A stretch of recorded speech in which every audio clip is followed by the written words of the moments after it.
Hello everyone, good evening to all of you. कल मैं आप लोगों को प्रैक्टिस कराया था 12 तक 10 तक। आज मैं 11 से प्रैक्टिस कराने जा रहा हूँ। तो 11 का the car is dash to drive. तो सबसे पहले आप लोग इसका आंसर कमेंट में दीजिए।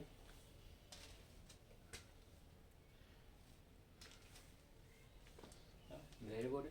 तो आप देख रहे माय डियर स्टूडेंट्स, क्या है ये? टू। क्या है? टू, है ना। तो ये मैं पढ़ाता हूँ कंजक्शन में। किसने पढ़ाता हूँ? कंजक्शन। वो भी कौन सा? Pair of conjunction. Pair of है कंजक्शन कि अगर टू है तो टू का जोड़ा टू होता है। टू का जोड़ा टू होता है। तो टू का जोड़ा टू, किस में टू है? ए। तो आंसर क्या होगा? ए। क्या होगा? ए। सो होता, सो का जोड़ा क्या है? डेट। अगर डेट रहता तो क्या रहता? सो, है ना। ये the car is too fast to drive, है ना। कार चलाने के लिए बहुत क्या है? तेज है। इसका मतलब कार इतना तेज है कि इसे चलाया नहीं जा सकता। नेक्स्ट क्वेश्चन है 12। I am interested as learning Japanese. Okay. तो सबसे पहले आप लोग इसका आंसर कॉमेंट में दीजिए।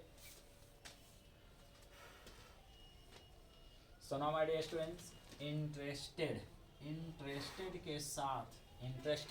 के साथ प्रीपोजिशन फिक्स है। इंटरेस्टेड के साथ प्रीपोजिशन फिक्स है कि इंटरेस्टेड के साथ इन लगता है। क्या लगता? इन। इसका आंसर क्या होगा? बी। कि आई am interested in learning Japanese, है ना। मुझे, है ना, जैपनीज सीखने में क्या है? रुचि है या दिलचस्पी है। नेक्स्ट क्वेश्चन है 30। द कंसर्ट वाज कैंसल मतलब प्रोग्राम। क्या होता है हमारे? प्रोग्राम जो है ना, कैंसिल हो गया। द स्टॉर्म माना होता आंधी। क्या होता है? आंधी। तो नाउ अब इसका आंसर आप लोग कमेंट में दीजिए। तो क्या होगा कि कंसर्ट वाज कैंसिल्ड, है ना। प्रोग्राम कैंसिल हो गया तूफान के कारण। तूफान के कारण। तो के कारण को इसमें दे रहा? Due to. क्या? Due to. Now we are going to the beach dash a swim. Okay. तो इसका आंसर आप लोग जल्दी से कॉमेंट में दीजिए।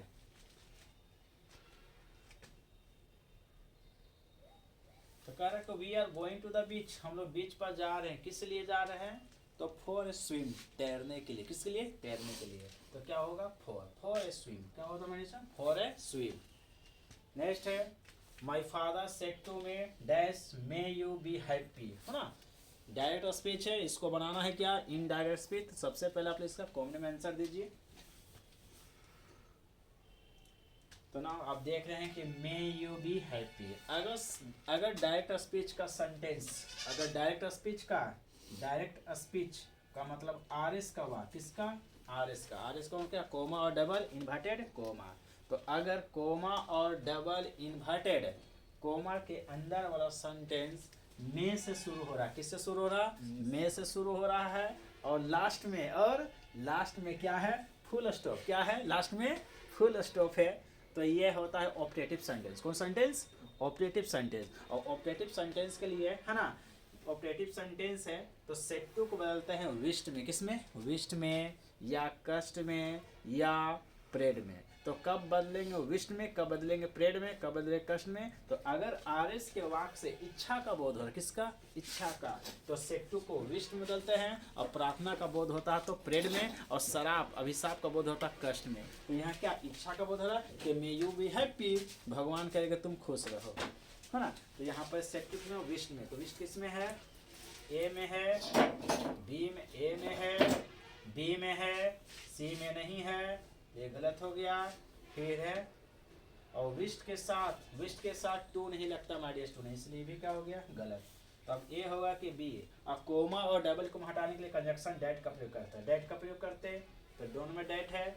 और यू सेकेंड पर्सन ऑब्जेक्ट के अनुसार आई, और मे बदल जाता है माइट में। किस में बदलता है? मे बदलता है किस में? माइट में। इसलिए आंसर कौन होगा इसका? हमारा बी होगा माय डियर स्टूडेंट्स। आंसर क्या होगा? बी। नेक्स्ट क्वेश्चन है you dash not waste your time. You dash not waste your time. तुम्हें, इसका आंसर आप लोग कॉमेंट में दीजिए। तो तुम्हें अपना समय बर्बाद नहीं करना चाहिए। तो सलाह देने के लिए शुड का प्रयोग करते हैं। कौन सा मॉडल? शुड मॉडल का प्रयोग करते हैं सलाह देने के लिए। इसका आंसर क्या होगा? बी। और कभी भी अकेले नहीं आता। आप जब भी आता है टू आता है। कैन का प्रयोग करता है वर्तमान की क्षमता बताने के लिए। और माइट का प्रयोग करता है कम संभावना बताने के लिए। नेक्स्ट क्वेश्चन है 20 forest must be preserved by us. ये हमारे पैसिव वॉइस है। कौन वॉइस है? पैसिव। कैसे पता चला? बाय से। किससे पता चला? बाय से। तो पैसिव वॉइस को बनाना है क्या, एक्टिव वॉइस। तो माय डियर स्टूडेंट सबसे पहले हम देखेंगे पैसिव वॉइस में क्या दिख रहा है, बी प्लस V3 और साथ में क्या देखो मॉडल्स। तो अगर पैसिव में दिख जाए model plus B plus V3 तो इसको एक्टिव बनाना, क्या बनाना है, एक्टिव। तो फिर model plus B plus V3 को चेंज कर देना है, मॉडल सेम रहेगा मॉडल प्लस V1 में, मॉडल प्लस से V1। तो मॉडल प्लस V1 किस में है, मॉडल प्लस V1, ये मस्ट है। तो मॉडल बदलता नहीं है, पैसिव से जब एक्टिव बनाते हैं या एक्टिव से पैसिव बनाते हैं तो मॉडल बदलता नहीं है। जो मॉडल पैसिव में वही मॉडल एक्टिव में, जो मॉडल एक्टिव में वही मॉडल पैसिव में, तो मॉडल बदलता नहीं है। तो पैसिव मॉडल कौन है, मस्ट। तो एक्टिव में भी करना चाहिए मस्ट। तो ये तो नहीं है, गया, ये भी गया, ये भी गया, तो आंसर क्या होगा, बी। नेक्स्ट क्वेश्चन है my dear students, the teacher enter the class और she started teaching, she started teaching. तो टीचर इंटर द क्लास और she started teaching, she started teaching. शिक्षक क्लास में प्रवेश की और वो पढ़ाने लगी। तो इसका सेंटेंस को क्या करना है, कंबाइन करना, जोड़ना है, क्या करना है, जोड़ना। तो क्या होगा, टीचर इंटर्ड है माय डियर स्टूडेंट, यहाँ क्या है, इंटर्ड, ये V2 है, तो यहाँ भी V2 होना चाहिए। ये क्या हो गया, ING, तो क्या हो गया, गलत। नेक्स्ट है, इसमें इंटर V2, ये क्या है, V1, ये फ्यूचर चला गया, पास्ट की बात बताता तो विद फ्यूचर बताता, तो ये भी है गलत।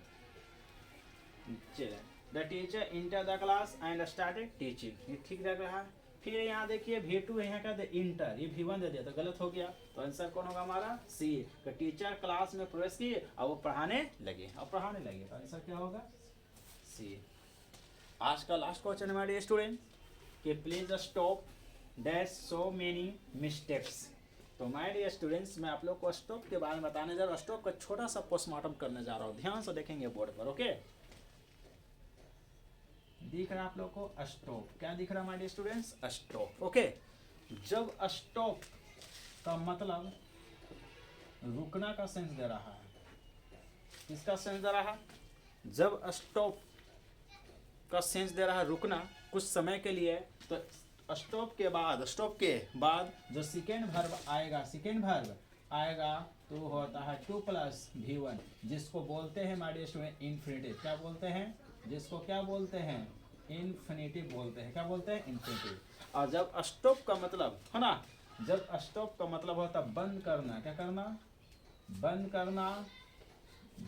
करना या समाप्त करना। जब स्टॉप का मतलब बंद करना या समाप्त करना, तो स्टॉप के बाद जो सेकेंड वर्ब आता है वो होता है V4। क्या होता है, V4, जिसको बोलते हैं जेरेंड। क्या बोलते हैं, जेरेंड। तो माय डियर आप लोग क्या सीखे कि स्टॉप एक ऐसा वर्ब है, कि स्टॉप का मतलब जब रुकना होगा ना, बोलते हैं ये रुकना, थोड़ा सा रुको ना, थोड़ा सा आ रहा है उससे मिलकर, रुको थोड़ा सा रुको ना, उससे आकर आ रहे मिलकर, है ना। तो जब स्टॉप का मतलब होता है रुकना, क्या होता है, रुकना, तो स्टॉप के बाद जो सेकेंड वर्ब होता है ना वो इन्फिनिटिव होता है, 2 प्लस V1 होता है, 2 प्लस V1।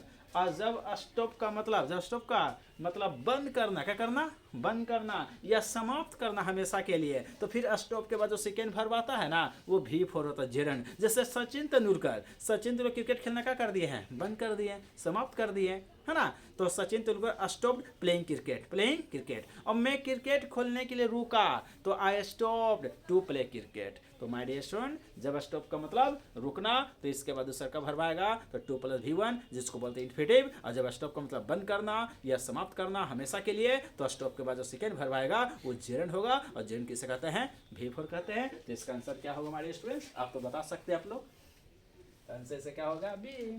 क्या होगा, बी। कि कृपया कई गलतियां करना क्या कर दो, बंद कर दो। क्या कई गलतियां को करने के लिए रुको ना, कई गलतियां करना क्या कर दो, बंद कर दो। तो my dear students thanks for attending this session and don't forget like and subscribe.